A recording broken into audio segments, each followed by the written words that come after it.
अस्सलाम वालेकुम, कैसे हैं आप सब। आज हम बनाने जा रहे हैं हरी चटनी।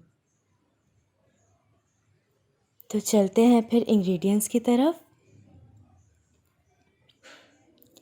एक जवा लेना है लहसुन का, यानी 1 पीस लहसुन का, 6 हरी मिर्चें, हाफ़ टी स्पून नमक और 1 लीमू, आधी गड्डी हरे धनिया। हरे धनिए को मैंने इस तरह से डंठलों समेत तोड़ लिया। हाफ़ कप पानी। तो चलते हैं फिर रेसिपी की तरफ। मिक्सी के अंदर हरा धनिया डाल दें,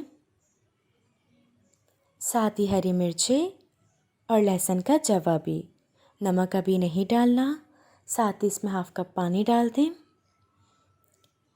और मिक्सी को अच्छे से चला दें। लीजिए, तो चटनी बनना हमारी स्टार्ट हो चुकी है। चटनी को आप आलू बड़ियाँ, खट्टे आलू, चना चाट तमाम चीज़ों के साथ सर्व कर सकते हैं। अब इसके अंदर नमक डाल दीजिए और नींबू को स्क्वाइस कर दें। बहुत ही मज़े की हमारी चटनी बिल्कुल तैयार है। पकौड़ों के साथ भी आप इसको ट्राई कीजिए, बहुत मज़े की लगती है। और मज़े की रेसिपीज़ के लिए सब्सक्राइब करना मत भूलिएगा। अपना ख़याल रखिएगा। Until next time.